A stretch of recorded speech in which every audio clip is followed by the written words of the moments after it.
खुशियों का थैला। इस रेनबो के रंगों में ना कोई रहे अकेला। अरे स्कूल तक भी जाने की चिंता को कहो बाय बाय। यूं घर में लगेगा भैया अब तो दुनिया भर का मेला। ये सारे अक्षरों का नंबरों का क्या है झमेला। क्यों पोयम इतनी लंबी होता क्यों है कड़वा करेला। अपनी कहानी जो जी चाहे वो लिखे।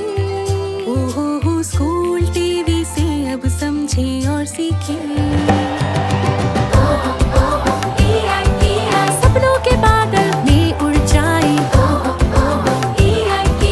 नॉलेज के जंगल में खो जाए। सपनों के बादल में उड़ जाए।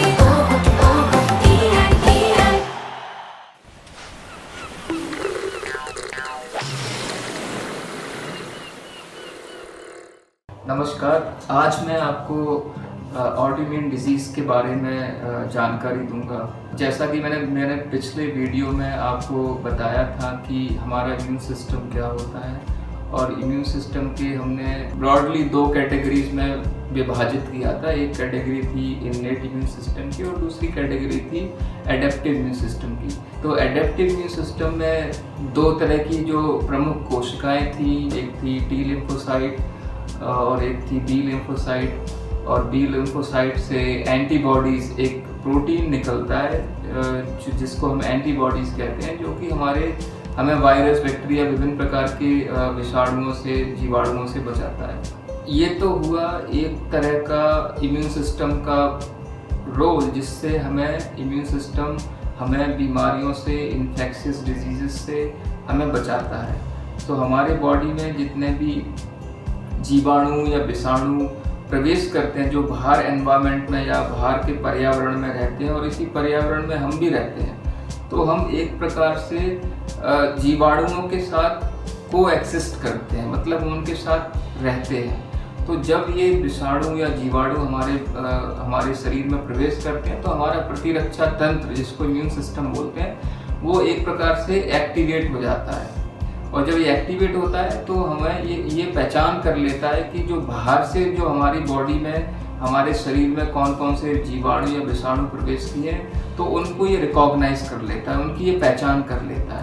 और जब उनकी ये पहचान कर लेता है कि ये बाहर का तत्व है और ये हमारे शरीर का अंदर का तत्व है, तो हमारे इम्यून सिस्टम में एक काबिलियत होती है, एक क्षमता होती है, जिससे वो ये पहचान पाता है कि हमारे शरीर के भाग कौन कौन से हैं, हमारे शरीर की कोशिकाएं कौन कौन सी हैं, हमारे शरीर के ऊतक कौन कौन से हैं, और हमारे शरीर के बाहर से जो शरीर में चीज़ प्रवेश करती है वो कौन सी है। तो जब ये डिफ्रेंशिएट कर लेता है, जब इस चीज़ को विभाजित कर लेता है, तो इम्यून सिस्टम को बाहर से प्रवेश की हुई चीज़ को या बाहर से प्रवेश किए हुए इन्फेक्शन को, उससे निजात पाना बहुत आसान हो जाता है। लेकिन समस्या क्या होती है, ऑटोइम्यून डिजीज़ के बारे में मैं बताऊंगा। इसका मतलब ये होता है कि हमारा इम्यून सिस्टम हमारी ही कोशिकाओं को, हमारे ही ऊतक को पहचानने लगता है और उनके ऊपर ही अटैक करने लगता है, राइट। तो जब आपका इम्यून सिस्टम जो बाहर के जीवाणुओं को मारने के लिए बना है, अगर वो आपके ही ऊपर अटैक कर देता है, तो इस स्थिति को हम बोलते हैं स्वप्रतिरक्षित रोग, और इसका अंग्रेजी में इसको बोलते हैं ऑटोइम्यून डिजीज। इसके कितने प्रकार हैं, ये कहाँ कैसे कैसे होती है, इसके बारे में मैं आपको जानकारी दूंगा। तो ऑटोइम्यून डिजीजेस, जिसे स्वप्रतिरक्षित बीमारी बोलते हैं, ये हमारे कई अंगों में हो सकती है। जैसे मैं प्रमुख उदाहरण आपके सामने पेश करता हूँ।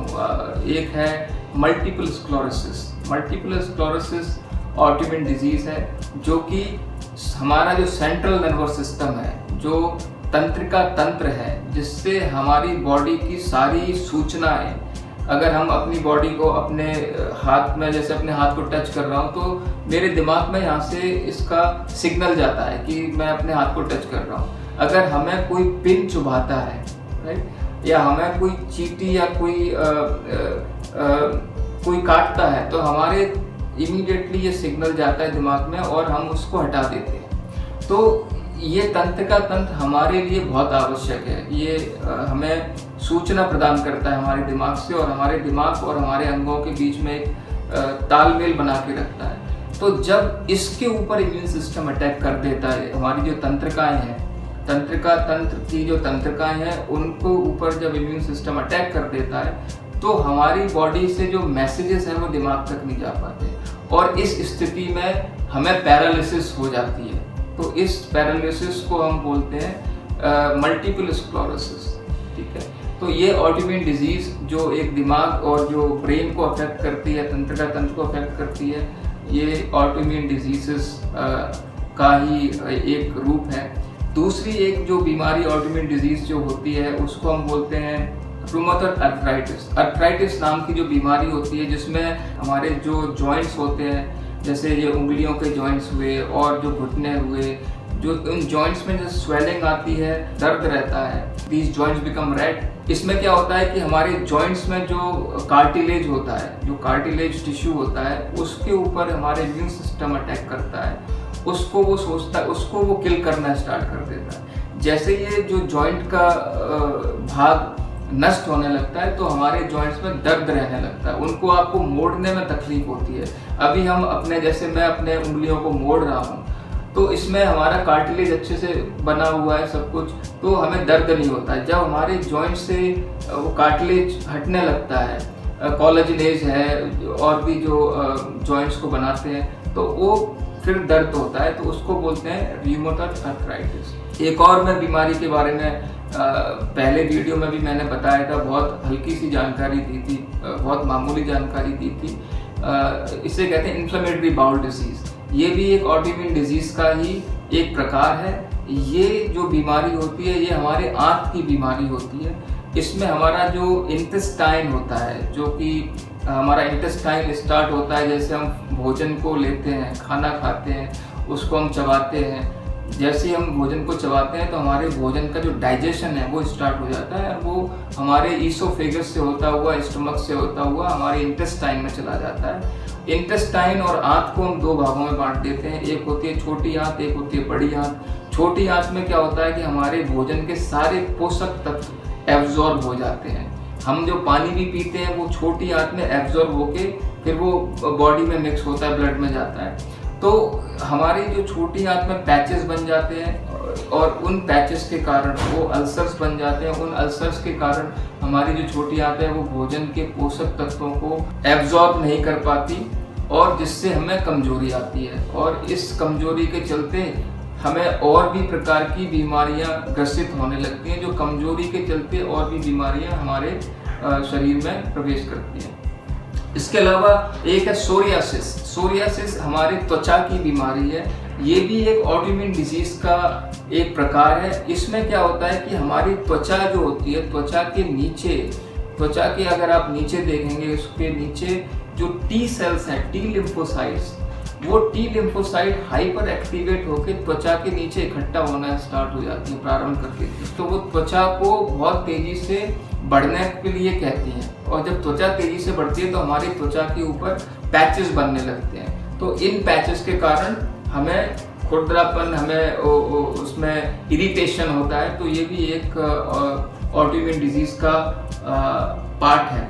अब इसको मैं ख़त्म करने से पहले मैं दो चीज़ें और बताऊंगा कि इनके, इस बीमारी के रोकने के क्या उपाय हैं, क्योंकि ये बीमारी क्रोनिक डिजीज में आती है। ये बीमारी, अगर आप बीमारी की डेफिनेशन को देखेंगे, अगर बीमारी को आप परिभाषित करेंगे, तो बीमारियां दो प्रकार की होती हैं। एक बीमारी होती है एक्यूट डिजीज, जो बहुत तेजी से होती है, एकदम होती है। एक होती है क्रोनिक डिजीज, जो एक बार होती है वो हमेशा आपके लाइफ लॉन्ग चलती है। तो ऑटोइम्यून डिजीजेस क्या है? क्रोनिक डिजीजेस हैं, ये लंबी चलती हैं, और ये हमेशा एक यंग एज में आपको, जब आप जवान होते हैं तब आपके पास आती हैं, आपको ग्रसित करती हैं, फिर आपके साथ ये लाइफ लॉन्ग रहती हैं। तो इस बीमारी का जो इलाज है, इस बीमारी का आपको जो मेजरली क्या करना पड़ता है, इसको मैनेज करना पड़ता है, और इम्यून सिस्टम को हमें सप्रेस करना पड़ता है ऑटोइम्यून डिजीजेस को रोकने के लिए। तो उस सप्रेशन के लिए हमारे पास विभिन्न प्रकार की इलाज हैं। सबसे बेहतर इलाज जो होता है इसको बोलते हैं कॉर्टिकोस्टेरॉइड। स्टेरॉइड नाम का जो हार्मोन्स हैं वो आप अगर लेते हैं तो कॉर्टिकोस्टेरॉइड्स हमारे इम्यून सिस्टम को डीएक्टिवेट कर देता है। जब हमारा इम्यून सिस्टम डीएक्टिवेट हो जाता है तो हमारी ऑटोइम्यून डिजीजेस कम होती चली जाती है। लेकिन कॉर्टिकोस्टेरॉइड को हम लंबे समय तक नहीं ले सकते। तो कॉर्टिकोस्टेरॉइड क्या करता है, हमारे इम्यून सिस्टम को सप्रेस कर देता है, दबा देता है, जिससे हमारे इन्फेक्शन होने का खतरा बहुत बढ़ जाता है। तो कॉर्टिकोस्टेरॉइड कुछ समय के लिए हम ले सकते हैं। जब हमें ऑटोइम्यून डिजीज बहुत ज़्यादा परेशान कर रही है, उसको कुछ समय के लिए सप्रेस करने के लिए हमें ये कॉर्टिकोस्टेरॉइड लेना चाहिए। इसके अलावा हम कुछ और दवाइयाँ हैं जिनको हम बायोलॉजिकल्स बोलते हैं। TNF अल्फा एक साइटोकाइन है, एक प्रोटीन है जो हमारी इम्यून सेल से बनता है और हमारी बॉडी में प्रोड्यूस होता है। और ये जैसे ऑटोइम्यून डिजीजेस में काफ़ी बनता है TNF alpha. Inflammatory bowel disease में भी बहुत बनता है। तो अगर आप एंटी TNF अल्फा एंटीबॉडीज जो लेते हैं, जो अमेरिका में और पश्चिम देशों में इसको बहुत तादाद में यूज़ किया जाता है, अगर आप एंटी TNF अल्फा एंटीबॉडीज़ को इंजेक्ट करते हैं ऑटोइम्यून डिजीज़ के पेशेंट में, पर्टिकुलरली IBD के और इन्फ्लेमेटरी बाउल डिजीज़ में, तो उससे आपका इम्यून सिस्टम सप्रेस नहीं होता है लेकिन आपकी डिजीज़ सप्रेस हो जाती है। तो ये बहुत स्पेसिफिक और कारगर तरीका है इसको रोकने के लिए। तो आज इसके साथ मैं यहीं पर ये वीडियो समाप्त करता हूँ। अगले वीडियो में आपको मैं इन्फ्लेमेटरी बाउल डिजीज़ के बारे में और विस्तृत जानकारी प्रदान करूँगा। धन्यवाद।